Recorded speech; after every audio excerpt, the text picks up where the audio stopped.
Thank you everyone for joining today. We will get started in just a second.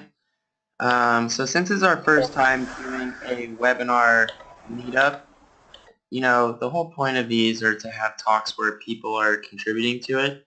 So what we would like to do is we're going to unmute everyone that's in this meetup because there's enough attendees where there won't be people talking over each other. But if you could please mute yourself unless you have a question, this way there's no feedback, and we will get started shortly.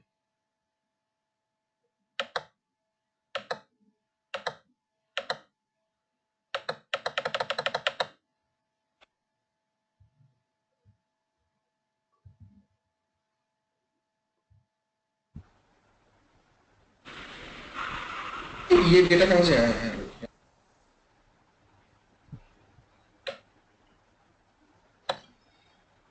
All right. Once again, thanks for attending our very first webinar meetup. We are very fortunate to have Melissa Tondi come in and present Expanding Your Mobile Test Plan. Melissa works at Shop at Home, and she has spoken at Star West and a bunch of other major QA conferences in the United States. And I will hand this off to you. Thank you, Melissa.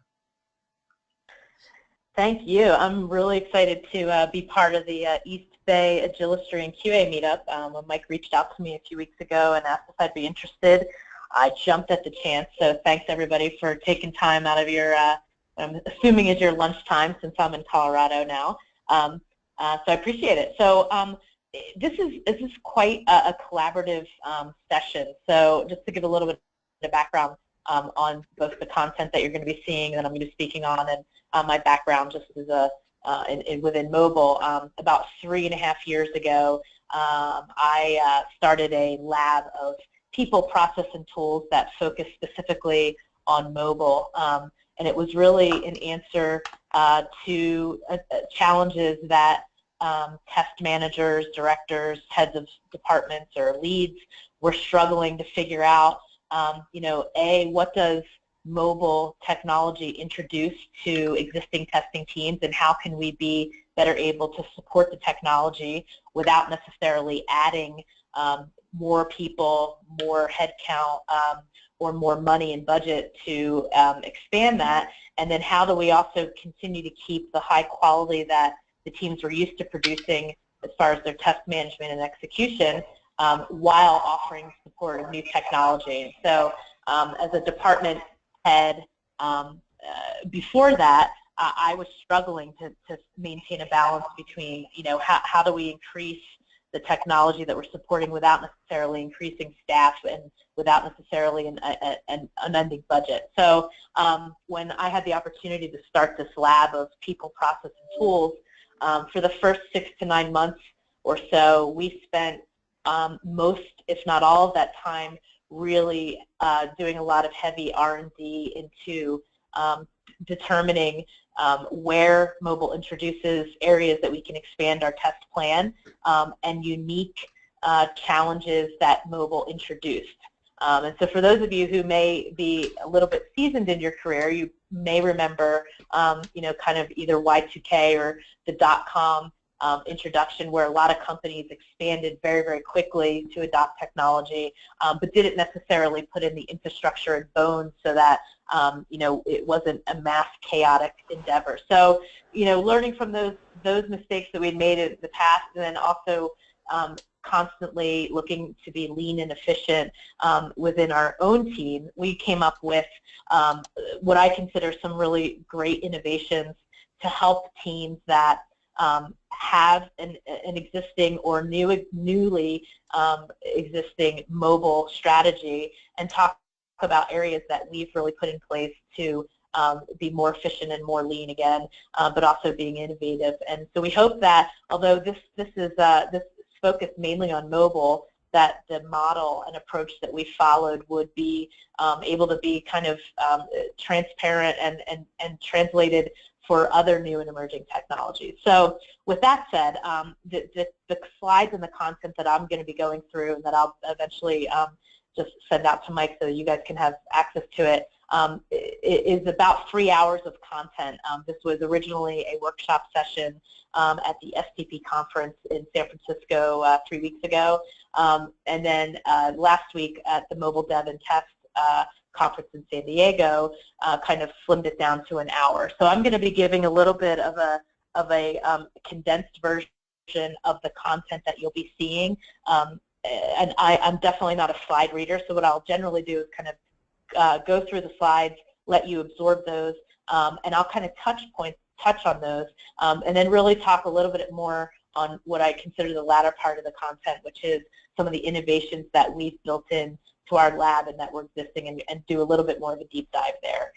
So I also encourage questions and collaborative sharing and examples. So if at any time you do have a question, since you are unmuted, go ahead and ask that, unmute your own device, and then ask me the question, and I will do my best to answer it, or I will throw that out to the rest of the audience and see if they have something to answer that. So with that said, I'm excited to share some of my knowledge with you, and I hope that you equally share some of your knowledge with the rest of us. So here's some of the takeaways and agenda. Again, we'll probably likely not really touch too much on the first bullet point as far as level setting.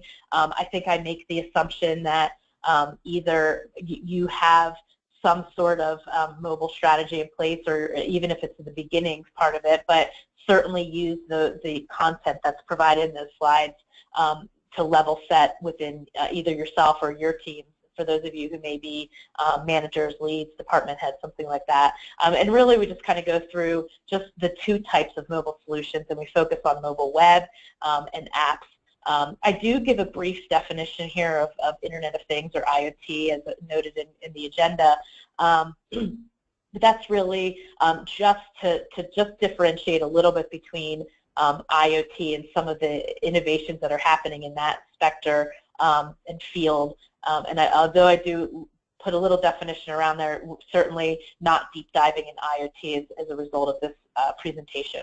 So we'll kind of look at expanding your test plan, which are kind of the last of the bullet points 2, 3, and 4, and what I believe areas that mobile has introduced, and then areas that we can start expanding our existing test plan, focusing a lot on accessibility, especially since, in my experience, some companies and organizations do a really great job of being accessible for all users, but in my experience, most companies don't really have a well built out accessibility offering, and so I'm offering, again in the content, some reference points so that if you don't have existing accessibility, or if you're looking at doing a little bit of research on there, I provide plenty of information that you can kind of expand that. I am a big fan of user experience for all users, regardless of any impairments that they may have. So I'm a big proponent and ally of opening up and being a supporter for all users in this day and age. So I do put a little emphasis on there. And then I kind of move into some of the what we call innovations. Again, we kind of I look at this content where anyone can take any or all of the content that exists in these slides and expand your existing test offerings or test plans. When we talk a little bit about the test types that mobile has introduced, literally you can copy and paste some of those, and those become test cases in some ways, or at least the beginning part of test plans. And then we kind of end it with some, again, what we call our flagship innovation, which is our device matrix, and it's a way for us to determine quickly and efficiently how to maintain and which devices to bring into a physical device lab. So we'll kind of focus a lot on bullet points 2, 3, 4, and 5, with bullet points 1 and 2 as main reference points. And as always, I'm available for questions during this session or afterwards. If you have any questions, we'll be more than happy to stick around, or we can take it offline and email or set up some time. So with that, I'll kind of jump in. So again, you know, I want to talk a little bit about our mobile solutions. And again, this is really kind of level set and use some terminology. I find that by me kind of defining terminology that I use at least gets everybody that's hearing me out in this and hearing the same thing. So talk a little bit about two general mobile solutions, mobile web, and there are really kind of two ways that mobile web is being designed. One is responsive, the other is adaptive, although I will say that responsive is by and large. Oh, did I hear a question? No? Okay. So by and large, responsive tends to be the design and the direction that most companies are going for. Adaptive really is still very much, and if you kind of look at these definitions, adaptive still has certainly has a mainstay, especially for short-term promotions, marketing, blasts, things like that. But by and large, industry standards, there are really kind of two mobile web solution designs, and those are adaptive and responsive. And again, I kind of go a little bit through some of the pros and cons. Again, you know, mostly the upfront you know, investment is going to be, it's harder to build initially responsive web design and websites, but it is very much more flexible than adaptive. Adaptive is obviously a little bit faster to initially build, but requires maintenance as new devices are supported and brought online. So again, depending on which kind of solution you're looking for and product that you're looking to provide your users, we generally look at both responsive and adaptive as good mainstays and really kind of fitting the bill of what your end result is to be. And then again, kind of go through a little bit. You'll see in this content especially that we talk. I'll kind of introduce a concept or introduce a term or an approach, and then I talk a little bit about things that as testers we should be looking at or be aware, especially for those of you who where your you know, your head of technology or engineering is looking at an IoT offering or Internet of Things offering.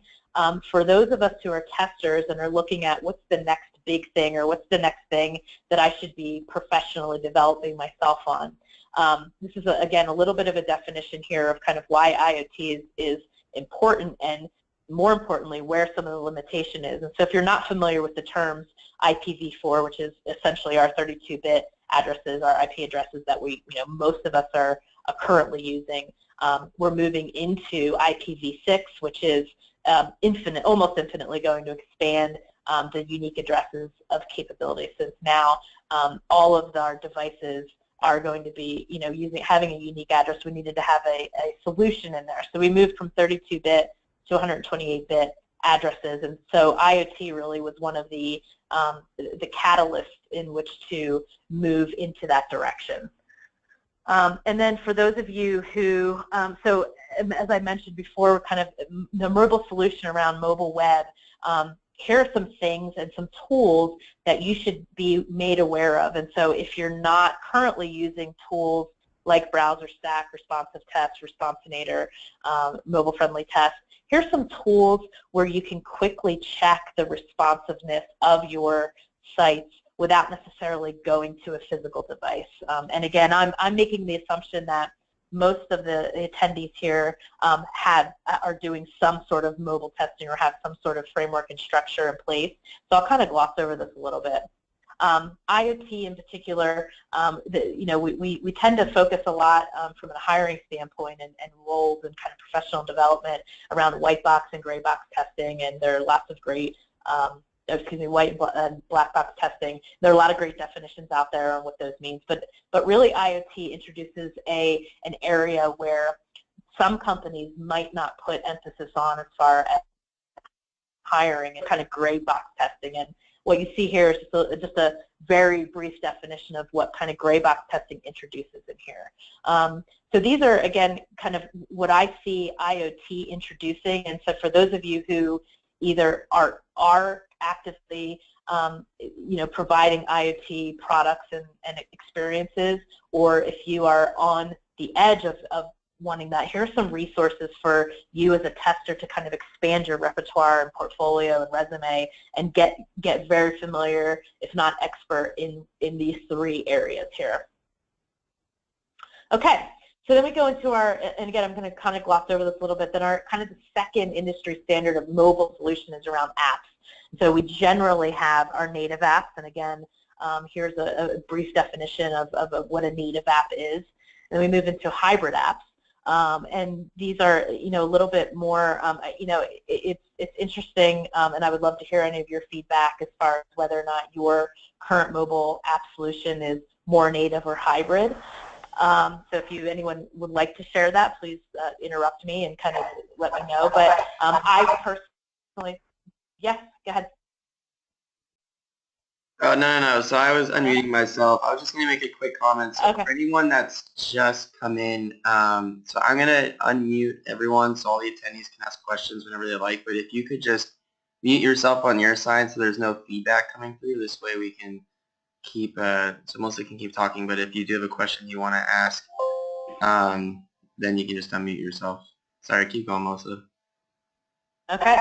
All right. So we're kind of on the app solution here. Hybrid apps again. Specifically, they're developed with the same technologies. They use primarily CSS, HTML, JavaScript, but they really are kind of they're ensuring cross-form compatibility, and they're accessing the phone's hardware components in there, like the camera, GPS, contacts, etc. And then this is an interesting innovation. Anyone have familiarity with the term near native, or are actively testing or developing on any near native apps as it relates to this definition? Okay, and this is an interesting one, and I was debating a few weeks ago whether or not to even include it, but because we're talking about innovation, I find that by introducing even terms that may or may not be familiar to the audience, it's really interesting to get feedback on near native. One of the biggest limitations between platform development, specifically on iOS and Android, is that there's hardly any code reusability, which from an efficiency standpoint, it's inefficient, and which is why we generally, but of course, if you're Apple and Google, you love that kind of closed or proprietary platform in here. So near native really kind of introduces the concept of there's a much higher percentage of code reuse across the platform, but they're written in generally at the moment Accelerators Titanium. So it may be interesting for you to kind of do your own research on near native. So the app obviously is targeted to multiple platforms, but it runs natively on each. So it's an interesting potential scenario when we talk about hybrid and native apps, that there's kind of some emerging tech around near native. So now that we've kind of gone through the two generally industry standard types of mobile solutions, web and native, we talk a little bit about some areas of things that you need to know. And again, I'm not going to read through all these. I'll kind of skim through some of these slides here, but as we start moving into now expanding and innovating your existing test plan around mobile and what it introduces, here are some areas that as testers you should be looking at, or you should be adopting, or at least researching out, so that kind of where mobile introduces some of these challenges and what I mostly call opportunities, and areas that you should be aware of as you start adopting and expanding your own mobile test plan.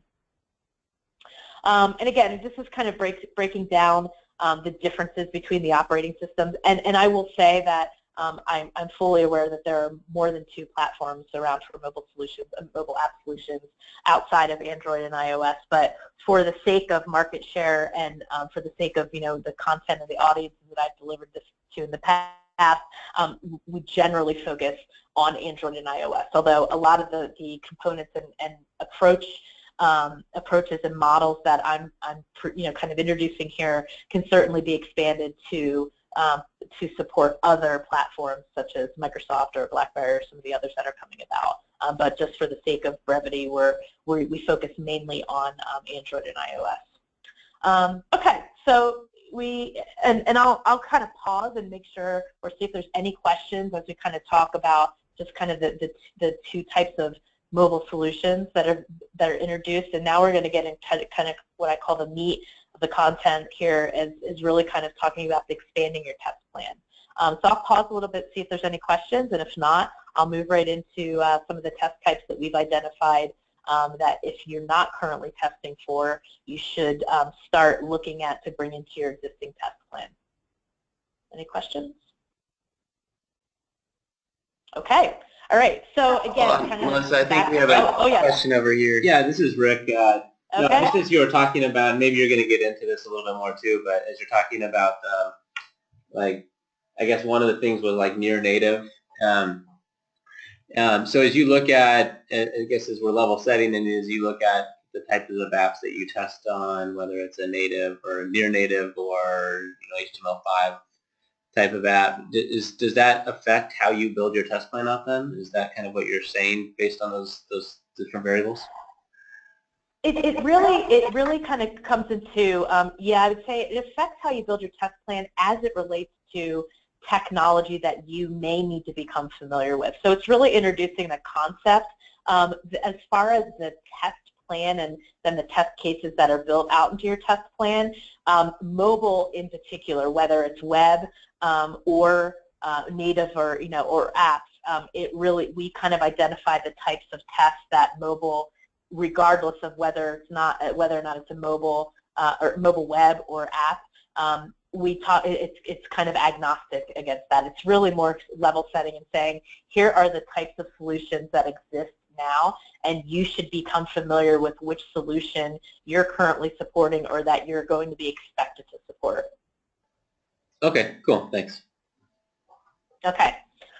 All right, so we'll move into expanding your test plan. And again, this was based off of that kind of 6 to 9 month heavy R&D mode where we were really trying to get ahead and be proactive with teams that we knew were going to have an influx of, the mandate of mobile first and being quick to market for mobile solutions. We really identified what we kind of call test types, and these are what you can kind of read this as test cases in which you would build out. And again, so the way that I have these organized is, types of tests and then potential test cases. In no way am I saying that these existing test types that I'm going to kind of scroll through here are comprehensive, but they are pretty up to date. We tend, in my group here, we tend to do some R&D ourselves about once every month to 2 months to make sure that things like, say, iPause, which was one of those gestures that we thought were going to take a little bit more of a market share for some of the devices that were introducing that. But we've removed it since because we know that the market share is just not there at the moment, but specifically around gestures. So this is kind of a list of tests that you should be looking for. And of course, this is not 100% comprehensive across the industry, but it's comprehensive enough to ensure that you've got a little bit of a checks and balances between what you're currently testing for, what your product actually does, and names and terminology to use to start bringing into your existing test plan. So I kind of pause on this particular slide because under interruption test, and I will say that gestures, we always have a nice dynamic conversation around gestures, specifically around the tap and the press, long press, short press, all that. I didn't want to get too much into the weeds on here, but these are types of gestures that run across, devices especially. But one of the interruption tests that we have here between the controlled and uncontrolled, and you see that I have elevator in quotes here. This was a funny story. We were testing a beta product app, and one of the guys in the lab wanted to go. We were in on the 14th floor of a 24-floor building in downtown Denver, and it was a really nice day out, and we were in the middle of testing, and one of the guys that was testing the app decided that he wanted to go outside and kind of enjoy the weather, so we got into the elevator as he was actively testing the app, and all of a sudden it became an uncontrolled interruption because all of a sudden, of course, he lost network connectivity, and by the time he got out of the elevator, the entire app crashed and was unrecoverable.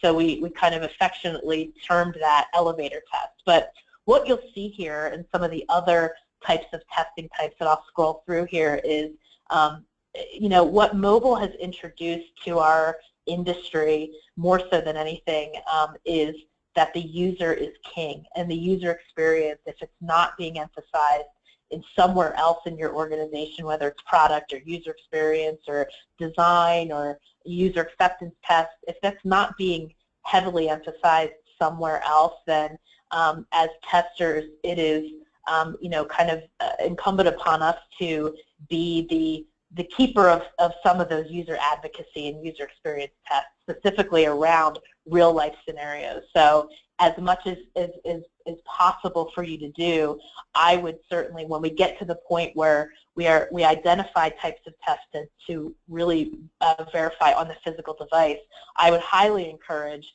real-life user scenarios like the elevator test, or like moving in and out between hotspots and Wi-Fi and cellular connectivity, because that's exactly what your users are going to do. And I'm assuming everybody here has a smartphone in some capacity and looks at reviews out on your app stores, but we also know that a bad review and a bad user can destroy an app, and in some cases destroy a company. And so, at the forefront of what we as testers do is certainly coupling with our technologists that we're supporting in the code, but there is a lot of opportunity with mobile introducing this to become closer to user advocacy tests in addition to that. So I highly encourage types of testing to really kind of go through what, in addition to these types of tests that I'm showing you now, is to really do some real life scenarios where possible.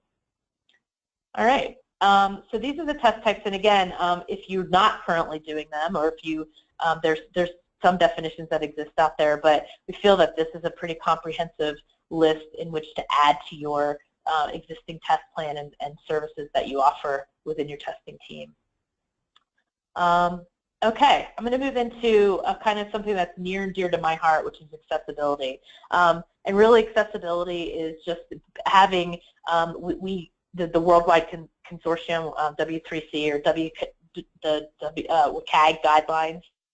I listed both of these sites here. One is for the web and one is specifically for mobile, which is a bit newer. The WCAG guidelines, and for those of you who don't know what accessibility is, you may know it by some of the U.S. term called Section 508. And really, I like to use the term accessibility because it assumes that it is not just U.S.-based guidelines and conformance, but it is international. So, which is why we tend to go to the WCAG and W3C guidelines, because we're assured that it is more of a global type of guidelines and checkpoints. So what I provide here is just some high-level information on what it is. And for those of you who have a well-defined and established accessibility approach or process or team within your organization, great. This is probably not new to you. But for those of you who may be looking at this thinking, oh, I don't know what any of this is, really what this is saying is, and again, I say this is near and dear to my heart, because as users, we tend to, and as testers, sometimes we tend to test according to our human components versus all, and being accessible for all human components. So for those with impairments, for those of you who may be familiar with the Americans with Disability Act that was introduced in the 1970s, I believe, which is, essentially all citizens should have accessibility to public areas and places and streets and sidewalks and buildings. This is really kind of its equivalent for the internet and for the mobile age now. So there are three levels essentially: level A, level AA, level AAA. Level AAA is really kind of the end all be all. This is really kind of reserved for particular companies that may be doing business with the government, education systems, or any type of entity that is catering or supporting those with impairments. I kind of put in here that level A is a good place to start. And again, if you kind of look through the WCAG guidelines here for both web and mobile, you'll see kind of the approach that we take around testing. And so you can get to the point where you have a good understanding of how accessible your products, whether they're web or mobile, are to all people coming in, regardless of their impairments or disabilities. So here's an exercise, and certainly we don't have time to do it as part of today's webinar, but this is a good exercise for you to do on your own here. And for those of you who may not have tested accessibility, the great thing again, and I like to highlight kind of, sometimes we see introducing new technology is disruptive, and the negative connotation of disruptive. I tend to think of it, I like to put a little bit of a different spin on it, where we call them opportunities, and where I think emerging technologies or new technologies have come into play, is that they have learned in some ways from mistakes that we may not have caught when we introduced the previous new technology coming in here. And that's really around accessibility. So, and again, I focus mainly on Android and iOS in this session, but here are some exercises that you can do depending on which platform you're using, which device you're using. And both Android and iOS platforms offer accessibility already built in, and here's how you, if you don't know this already, here's how you would access your accessibility depending on your platform here. So again, kind of in a later time, or if you want to do that now, feel free to check it out and start turning on either TalkBack or VoiceOver, and you'll see how those with impairments, specifically around visual impairments, actually access your products when they are either lower sight or non-sighted. And just some things to know specifically around accessibility for Android gestures. Android is kind of taken the stance where not only are they accounting for those with visual impairments, but they're also accounting for those with maybe limited mobility around with their specifically around their hands or fingers, or however they're accessing and using gestures. So they've actually created the concept of one-finger gestures in case there is limited mobility for their users. And so again, these are kind of different types of instructions on how to do gestures using Android's TalkBack. And then with the iOS, they actually still support 1, 2, and 3 finger gestures. So not that that's necessarily worse or better than Android, but it's just a different approach that each of the platforms and companies have taken as far as mobility, with not just lower or no visual impairments, but with lower mobility as well. So again, these are kind of some exercises and some gesture definitions that you can look at. And again, if you're not, it might be a fun exercise for you to actually go in and test your current mobile product offerings, whether it's web or app, using accessibility features that are already built into your devices. Okay.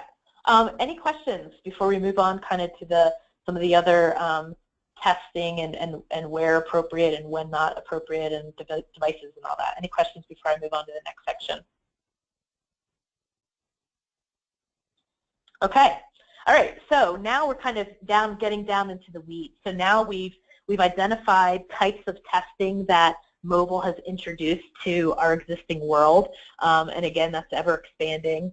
So now one of the biggest challenges that we had faced was, at what point, what do we test on devices, physical devices, and what is appropriate to test on emulators or simulators coming out of each of the platforms' SDK. And so, I like to ask this question in some of the other sessions because the answers are varied, but I'll kind of give you a little bit of a preview of what I generally ask. So I'll ask the audience members of, how many have, their devices are, every time that a new device is offered on market, or they get some sort of a ping, where a manufacturer is going to be introducing a flagship device, the very first thing that they do is they would go and purchase that, or somehow get onto the beta program or partnership with that device. And so some people raise their hand on that, and others kind of figure out, well, we'll just kind of create our lab based on whoever has a device or I only have one device because it's my own personal device. So it really kind of varies. But what we really found was there was a lot of inefficiencies that teams were doing, because if they took the approach that all testing should be done on physical devices, well, you can probably see where some of the overhead and maintenance would be. Number one, the overhead would be, now I'd have to go either into another room or bring that device over to my desk, make sure it's charged, make sure it's plugged in, make sure I can find the cord, make sure it's synced up, all that kind of stuff. And so by the time we were actually ready to test on one device, we probably could have run through tests either automated or manually, 10 times over. So, we knew that even though the manufacturer, specifically Apple, makes the statement that they always recommend testing on physical devices only, that's going to be the best way for you to, make sure that you've uncovered all of the user experience issues. And that is a very true statement, but we also know that the reality is that we sometimes don't have the time or sometimes the physical devices to actually get that going. And so we knew that there was a good way to balance out, having a lab that was built of both emulators and simulators and physical devices. So what we're talking about here is just kind of giving you some types of scenarios. So if you look back at those tests that I shared that we believe mobile's introduced, we kind of break those down into those types of tests. Which of those tests are appropriate to test on emulators and simulators, and which ones should really be held to the physical devices? And again, this is kind of some of the areas where it is fully appropriate to test on simulators and emulators. And a lot of times, your development team may be already taking care of this because they're going to be using those M's and Sims, using the SDK themselves. And if you don't have access to the SDK, or if you don't have access to emulators or simulators coming out of the platform, I would highly encourage you getting that going. When I came into Shop at Home a few months ago, the SDK was not available to our testers, so they were forced to test everything on the physical devices, which, again, became very cumbersome and had added a lot of overhead to our existing testing cycle. And so by kind of pushing and getting those and using these, some of these recommendations on when and where to test those specific tests against, you become a lot more efficient in your initial offering. So again, I'll kind of scroll through here, talk a little bit about when it's appropriate to test against emulators and simulators and which types of tests do that. Here's just a little bit of a summary slide on what that is. And then we kind of move into the device testing. And I know this looks like a much longer list than the previous list here. And I would say that, again, this is a comprehensive list. Your product might not have or might not use a lot of these tests, but these are kind of pulling out of the tests that are introduced by mobile and now breaking them into when and where you should be running those, or when we recommend you can run on simulators and emulators versus physical devices. Okay. All right. So I like this slide, and I like to pause on the slide. And this is a little bit outdated, or not outdated, but it's a little bit dated, just because I know that it's absolutely been updated as far as the device fragmentation. You can probably see where I'm going here. As new devices, and especially from the Android world, where we know that there are multiple permutations of operating systems, devices, all that, and Android users are, because it's a much more flexible, open platform, it introduces a lot of permutations in there, which makes a tester's role very cumbersome and sometimes very, very tedious to make sure that we cover the correct amount of permutations without infinitely expanding the amount of time that we have to test against devices. So what we're seeing here is kind of the slide of what actually the Android is introduced into our world, and this is really mainly the U.S. based. And so if you look at a global type of device fragmentation, you can see how much that would expand here. But it's an interesting slide because this looks very daunting, and so we had the same idea. It's very daunting. How could we possibly ensure that even if we've decreased the number of tests that we should be testing against devices, we still don't necessarily solve the problem of device permutation. So here's the device fragmentation that's introduced specifically by Android.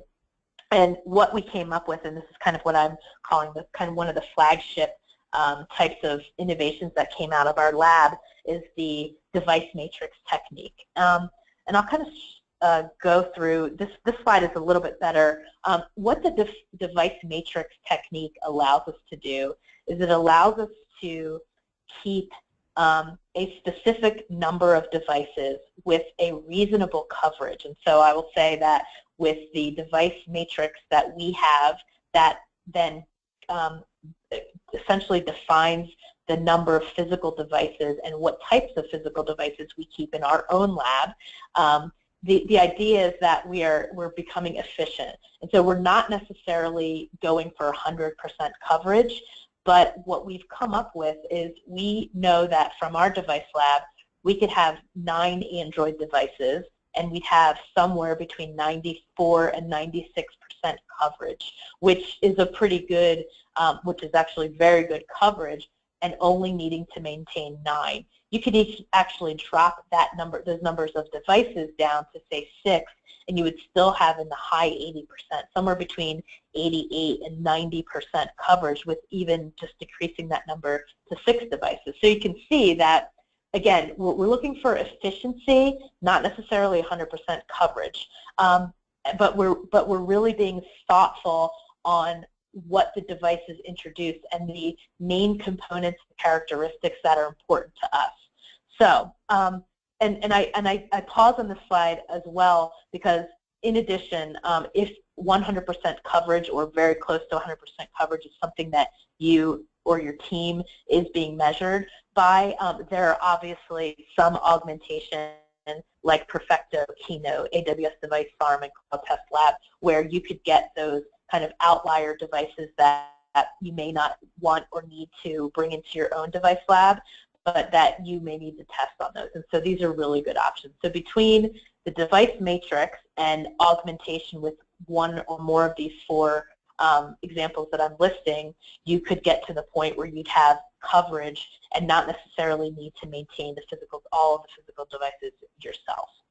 So what we do, and I am going to go into a little bit of detail as far as what the device matrix does. And so again, this is saying, okay, we've identified tests that we believe are appropriate to test against emulators and simulators, and we've identified tests that we believe should really only be tested against physical devices. And now we're at the point, okay, now which physical devices should we be looking at bringing into our lab? So again, if we go back to the scenario or example that I've given before, most of our acquisition, most of the company's acquisition is we look and see which device is coming out. We get on either the pre-order, or we stand in line, or we somehow order that device, and that just gets added to the lab. And then next thing you know, the next time another device is, our lab starts getting infinitely larger with no real deprecation or no real thoughtful way in which to determine the number of devices and whether or not there's any redundancy in there. So we came up with a device matrix technique, and we decided to define these specific example categories. And so these are categories that we thought make sense as far as what we were seeing. And so and again, this is if we go back to the Android example, by using all of these 9 categories, we were able to get to 9 devices with high, in the 90-ish percentage of coverage in the US. You may look at these 9 example categories and say, well, 8 example categories, and say that we don't care about the abnormal or the oldest or the common or a catch-all. And you could actually get to the point where the number of physical devices is decreased because some of these categories may not be applicable to you or your team. So again, this is kind of a sample of categories, and I'll show you what a device matrix looks like right after this. So we have these types of categories of phones, and again, these kind of are mostly against manufacturers of phones or devices here, and not just phones, I should say. They're both tablets and actual phones. And then, so if we look at here, so you'll kind of see the category to the left, and then we have what we call characteristics to the right, and I'll go into definition of exactly those needs. So what you're seeing here is a sample slide of what a device matrix looks like. This is by design not updated because I don't necessarily want to put that out there and publish it and say this is what your lab should look like, but this is what our lab looked like about 1.5 years, 2 years ago. And so you can kind of start seeing as we start putting in characteristics and categories and building out, we can start fleshing out some redundancy between, say, operating systems, sizes, densities. So instead of having the approach of we're just going to get the newest device for every single manufacturer anytime it comes to market, can actually, before that device is made available, the specifications are certainly made available, and we plug those specifications into our device matrix to see if it makes sense to bring that in, or if really truly are having so much redundancy that we assume the risk of keeping our lab without purchasing that new device in there. So here's what a sample device matrix looks like for, say, Android, and here's what it looked like for iOS. And I would say that iOS, very specifically, we know that the number of devices for an iOS lab right now, I think we have 4 devices across, and that is in the high percentage of the 80s, which in our world was a good percentage for us to hit, and that we're doing that with 4 devices. You could expand that to more than 4 devices if there's a need for you to increase your coverage up to, in the high 90s or 100 or close to 100%.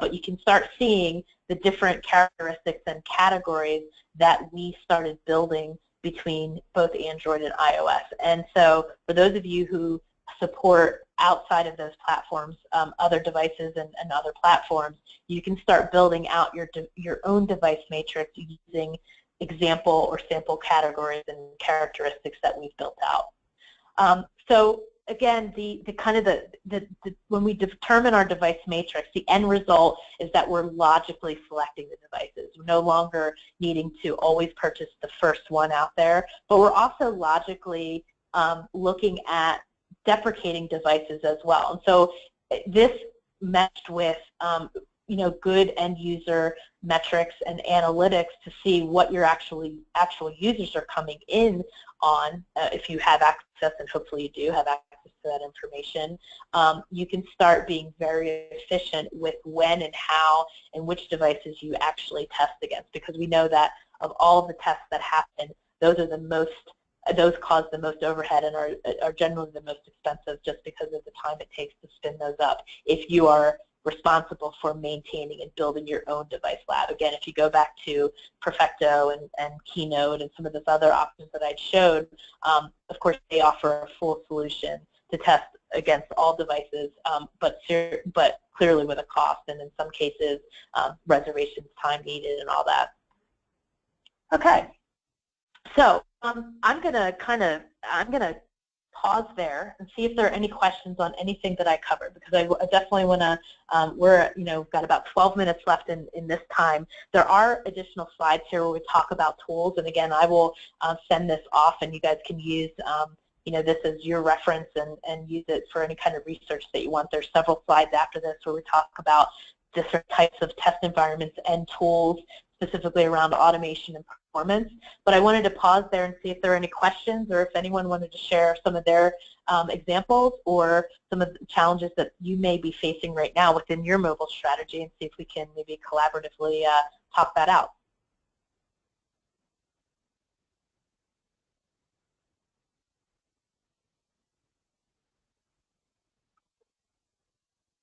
Okay, I'm going to assume no. All right. Okay, so you know what, why don't we, let's see, again, you have about 9, 10, 11 minutes left here. I'll talk a little bit about, maybe I'll skim through the rest of these slides here and just kind of talk a little bit about what I'm introducing here. And again, these will be available for you for reference. So we've got different types of test environments. Some of the 2 that are very well known, BrowserStack and SoftLabs.com. Again, these are mostly paid for types of online simulators. And again, if you have a budget and you want to augment your existing lab, we kind of offer solutions around if you are fully and wholly responsible for maintaining your own lab with little to no budget to tap into some of these other vendors or tools that are paid for or consultative services.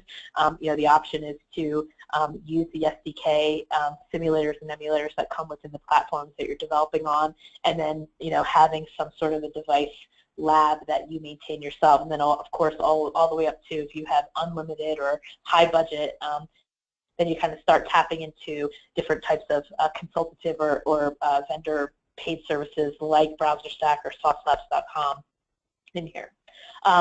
So, I always get the question, and this is essentially a full other session around automation and performance, and specifically around mobile, and I talk a little bit about it in some of these slides, and in the half-day workshop, we go into a lot more detail around these. But these are some things to know, that if you don't have an existing automation tool strategy in place, and you're looking at expanding your own automation to include mobile, you kind of get into the categories of paid or open source. And from a paid standpoint, there are a lot of great commercial tools out there. Some are reasonably priced, some are very, very high priced, and in a lot of ways you do get what you pay for from a reporting standpoint. For those of you who may be going down the open source path, I think I'll speak for the industry and say at the moment Selenium and Appium are kind of the two open source tools that most of us have adopted. We've been Selenium users for many, many years now, and we've successfully created a framework that is out and available on Git that has an Appium overlay, and so we have a full-blown web and mobile framework that we've developed that's out there in open source land that if you're interested in, then I can absolutely send you information on that. But what we know is that tools introduce challenges and inefficiencies on their own. And so if you are in the middle, or if you're in mobile tools infancy, here's some really good information for you to know specifically. And again, kind of going through the open source versus closed. Obviously there's a reason for both between open source versus closed or proprietary or commercial tools in here. For those of you who may be in highly regulated industries where all tools need to be certified or third party, you tend to get a lot more of that certification, independent validation with closed or proprietary tools. But there are a lot of good approaches right now to where Selenium is becoming the adopted and in some ways signed off and validated tool for even in very regulated industries. So I kind of go through some of the open source options around mobile. This is certainly not a comprehensive list of open source options, but these are probably the most popular and the most used across industries within software testing. And if you've used any of these and want to chime in on your experience, I'd love to hear your thoughts on those. And then we go into the closed or the proprietary commercial types of tools: Eggplant, Ranorex, Test Complete, HP UFT. These are really good closed and proprietary solutions, again with a cost associated with them. I've used, or we've used in some capacity, all of these tools, both open and closed, and so we have opinions on all of them. It really depends at that point of budget and time and money. And then we kind of move into other tools, and I'll kind of skim through these a little bit. Yes. This is Mike. So I got a question over here. It says, do we need to perform rooting and factory reset to test backup and restore features for native apps? I would say that that is a good practice, although it definitely introduces some overhead in doing it. So I'd say that short answer is yes, you should be doing that, but not necessarily, and that would really kind of fall under how risky and how close is your user, how much are your users actually going to be doing that. I think once a cycle is probably a good number to do that, depending on just from my limited knowledge of what you're particularly doing or asking. But I'd say yes, it's a good idea to do it. Awesome. Thank you. Yep. So one thing that is kind of a newer tool here, when I presented this even 3-4 weeks ago, there was no known or well-known, I should say, client-based performance testing for mobile apps. AT&T Aero has just kind of been introduced, and I've been poking around with it for about the last week or so. It's a very interesting tool if you are trying to gather client-side performance specifically in here, and I can't speak to it as in a detail since I'm just now kind of looking through it in the last week or so. But as you're looking at, again, expanding your mobile testing offerings, performance is one of those areas that is kind of in its infancy, specifically at the client side, and I'm really glad to see that companies or individuals are starting to develop client-side based performance for mobile apps in particular with AT&T Aero. It is a free application. It's a free tool that you can go and download. It's really interesting. But for the most part, we still really look at some of the existing performance testing and engineering practices that really kind of fall to the back-end server where you're looking at load and actual performance versus all of the different types of performance testing that comes about. It still really doesn't change much because you're still testing the back ends that you would normally do in a web world or web scenario here. But it's nice to see that there's a tool that's kind of coming up and gathering a lot of good following around client-side performance as well. And then, of course, we've got some other tools that just, these are not necessarily mobile specific, but these are really great tools that you should be looking at, especially if you're looking at continuous integration, continuous delivery. If you're really kind of if you're a mature agile shop where you're looking at continuous code pushes, these are areas and tools that you should be considering to expand your existing mobile or really existing testing plan and offerings. Okay, so that kind of brings me to the end of this. Again, here's some of my information. Again, I'll definitely get this slide deck to Mike, and he can post it onto the Meetup site, and I'm more than happy to entertain any questions in general about the session. Or if you'd like to contact me, after the session and have specific questions that you'd rather not ask with everybody else, I'd be more than happy to entertain any of those questions as well. So, questions, comments, feedback, anything that I can answer in the last couple of minutes. I'll let you know if any questions come through the GoToWebinar app. Okay, great. Well then, with that said, I'll kind of first thank you for hanging out here during your lunchtime. I appreciate your time, and I'll turn it over to Mike. Awesome. Well, thank you, Melissa. That was awesome. And everyone, thank you for attending. I really appreciate it. This was a fun experience to try a lunchtime webinar meetup versus having one after work. I would love any feedback that you guys have. If you could message me through the Meetup site and just let me know if you liked it or if you'd like to do it again. We're always trying to try different ways to have these meetups to continue to build a community for you guys to develop your skills. So I really appreciate it and hope you guys have a great rest of your day. Oh, hold on, I might have a question. Oh, okay.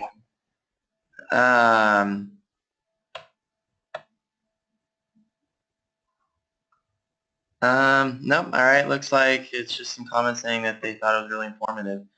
So, awesome. Okay. Well, thank you guys. Great. You have a great rest of your day.